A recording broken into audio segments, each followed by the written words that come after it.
I wanted to make this interesting. And at 28, how the board fell, I thought this pick was very interesting. So let's get into it. Jeff Iafrate's 2025 Detroit Lions mock draft 4.0. Whew, post free agency.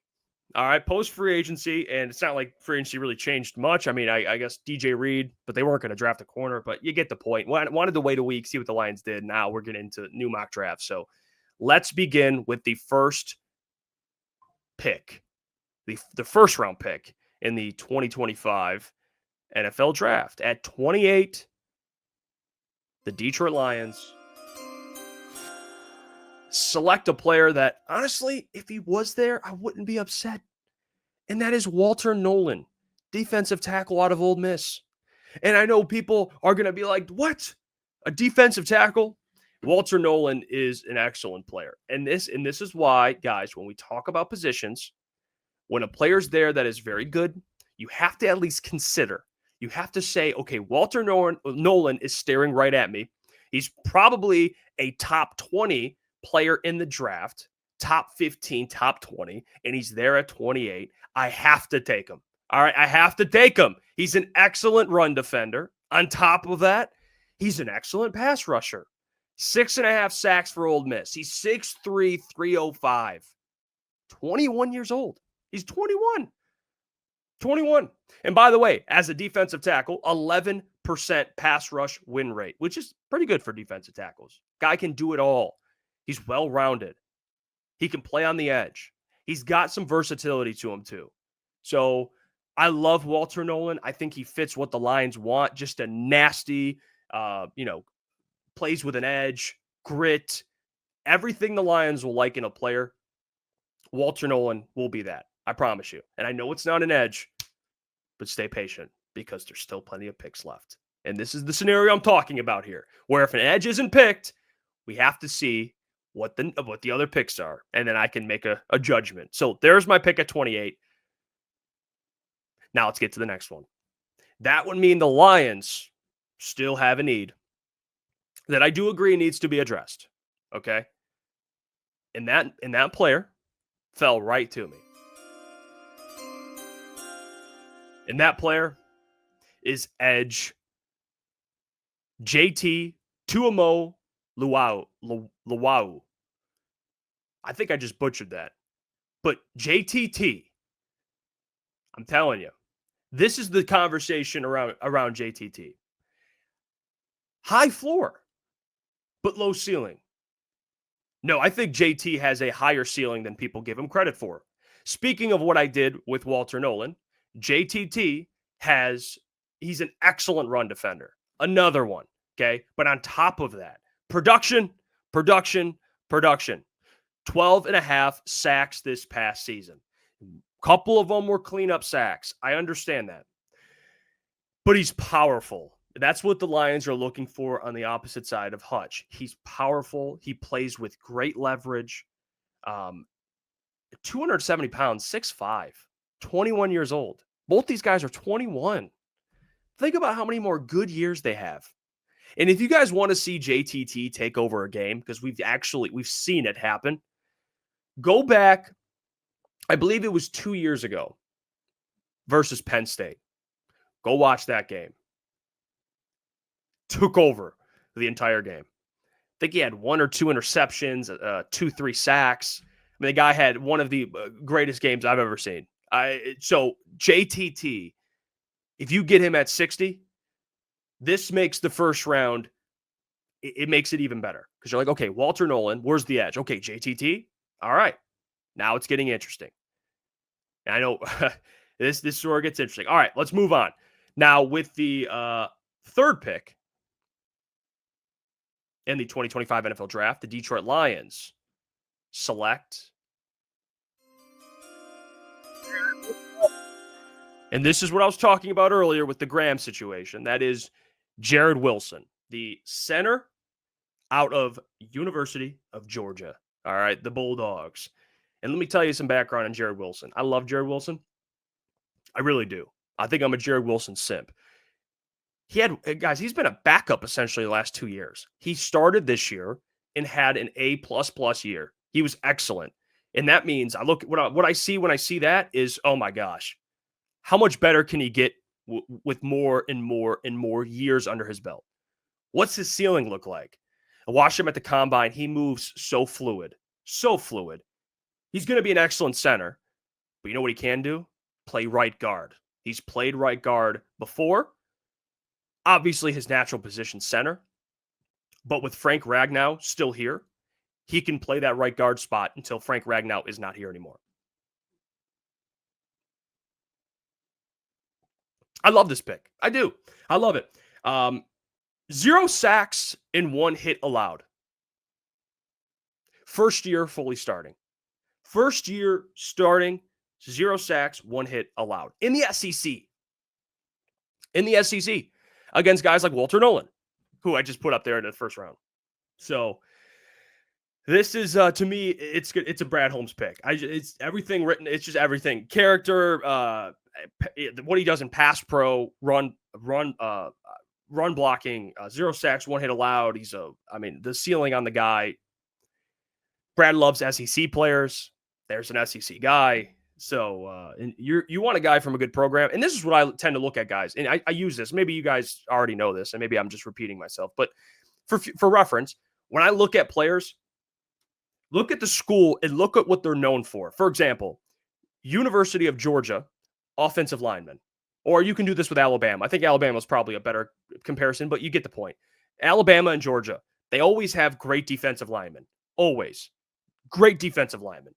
So what I look at is who is facing these guys in practice every day? The offensive line, and vice versa. Alabama always has great defensive linemen, great corners, but what do they have? Great offensive linemen, great wide receivers. Because in practice, these guys are battling on a daily basis. Jared Wilson, imagine who he's had to go up against in practice. Jalen Walker, Michael Williams, Jalen Carter. I'm just saying. And Jared Wilson, by the way, young fella. I don't think he's even 22 yet. Doug just put it. 3 21-year-olds, which I like. Young. A lot of upside. They're not, 24 years old. 21. These guys are this level of talent at 21 years old. I love it. All right. Let's get to the next selection. And there's still some positions of need that I think the Lions need to address. So let's go address them. And with the next selection, and by the way, notice I prioritize the D-line and O-line. Got to prioritize the trenches. All right, next selection. I decided to get, it's almost like, we start dibbling. Now we got the trenches. You can start dabbling in maybe the dessert, the toppings. And that player to me is a player I love. And I'm sorry, I've drafted him again. And it's because I really like him. It's Pat Bryant. All right. And maybe it's the quote he had at the combine of no block, no rock.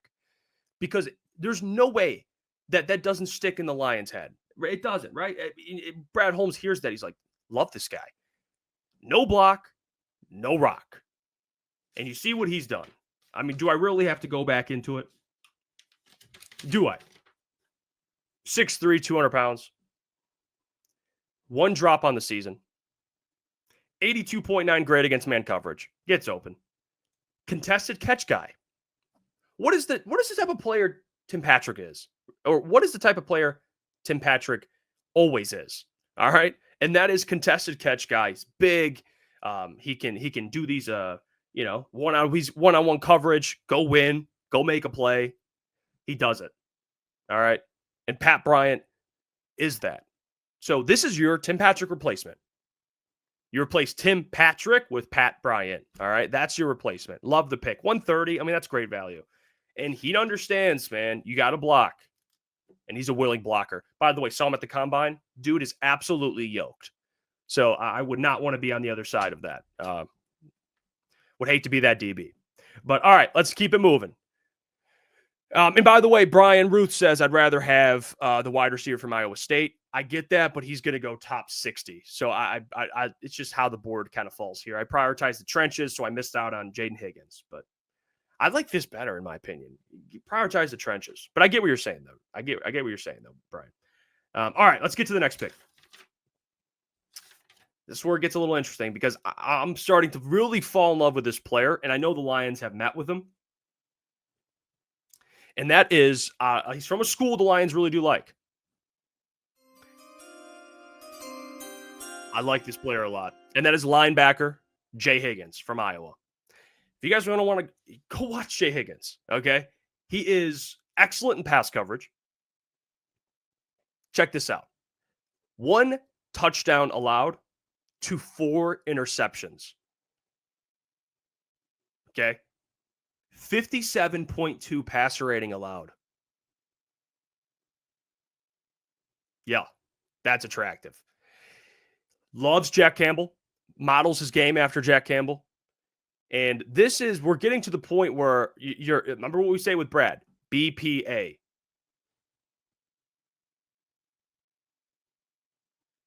Jay Higgins is the best player available. Okay, he is. Out in 196, he is. Pass coverage, great. Run defense, he's good. He's better in pass coverage, not pass pro. Pass coverage. See, these offensive linemen get me all messed up. Pass coverage. But I really like Jay Higgins, man. He can do a lot. He's just a sideline to sideline dude, ball hawk, turnover machine. That's what the Lions are looking for. And when you're drafting linebackers, you look at Iowa, man. They just always have good linebackers. And I think Jay Higgins is that type of player. So I love this pick. 196, you get a really good player here. So you can't really, special teamer. Okay, cool. But he's your Malcolm Rodriguez replacement, essentially. Love Malcolm Rodriguez, but Jay Higgins, higher ceiling. I don't think anyone would argue with that. All right. With the next selection, now we'll keep it moving. This is a player you guys have seen before, and it's from a school Brad loves. Brad loves this school, especially drafting this position from this school, and that is safety Malachi Moore from Alabama. All right. And he was there 228. Malachi Moore, the dude is I think the best way to describe him is a Swiss Army knife. He played slot his last 2 years before this past year. He was in the slot, but he was everywhere, but mostly in the slot. This past season, he was mostly a deep safety. That's where they put him in 2024. 51 passer rating allowed. Okay. 30 targets. Think about this. 30 targets, 13 catches allowed. So, come on. That's a guy that if you do have Brian Branch in the slot on certain occasions, put Malachi Moore deep, figure it out. And I know people are mentioned, RP just mentioned like Vaki. Malachi Moore is significantly better than Vaki. He is. And I think Vaki is a running back at this point, I would assume. So they still need a safe. They still need an iffy. They need an iffy Melifonwu replacement. And Malachi Moore, in my opinion, is exactly that. Comes from Bama. Nick Saban loves him. And Brad loves DBs from Alabama. This is literally a no-brainer thought process. It's like, okay, literally loves DBs from Alabama. Malachi Moore, familiar with Terran Arnold, and Brian Branch. So to me, this is an absolute home run selection. So, all right, let's keep it pushing here. With the last selection in the draft, I decided to go with, again, this player isn't really like as big time, but it's just about depth at this point. And I decided to go ahead and draft corner Shamari Simmons out of Arizona State at 244. So how I look at this is Shamari Simmons he's going to be a special teamer. He has 4 forced fumbles on the year. 4. He's had a turnover in every year. An interception, I should say. 4 forced fumbles this season, though. I like him. He's solid in coverage. This is kind of one of those things you're taking a guy late in the draft. You're like, all right, we'll see what happens. And Shamari Simmons, I actually don't mind. You're kind of in the ballpark with like Jabbar Muhammad, some guys like that, where it's like, you're kind of just taking a guy because he's there and maybe he can be special team. He can be a special teamer for you. And that's basically what Shamari Simmons is. So what do you guys make of the draft? This is mine. Again, no trades. I didn't do a trade in this draft. I just decided, you know what? Let me just rock with a no-trade draft and see what happens. All right, so 28, Walter Nolan. At 60, I get JTT. At 102, Jared Wilson. 130, Pat Bryant. 196, Jay Higgins.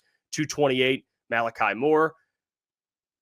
And then at 244, I get Shamari Simmons. And now people might say, well, this isn't completely realistic. Guys, we don't even know what's going to happen. I mean, Malachi Moore could go in the 3rd round. I don't even know. Jay Higgins could go higher. Jared Wilson could go higher. Pat O'Brien could go higher or lower. JT could go higher or lower. Walter Nolan could fall. You know, I don't know. Okay, I can't guess where any of these guys are going. I really don't. But what I can do is I select who's available and I make a judgment after that. So, and I think, man, if we're talking about starters, JTT, I think, will play right away. Jared Wilson, I think, could play right away. Pat Bryant, if there's an injury, I think could play right away. Malachi Moore, I think, could play right away. Walter Nolan, I think, in packages could play right away, especially with Ali McNeil out. He would play right away. And then, but it depends. Maybe Mekhi Wingo plays, but I think Walter Nolan could beat him out. And then Shamari Simmons, special teams. So these are all guys that are day one contributors, at least, or at least that's first-year contributors at some point. Hey, what's going on there? It's Jeff Iafrate. Appreciate you for finishing the video. You can check out one of the videos here suggested or show support by commenting, liking, and subscribing. And buy your merchandise, FisherCTSports.com.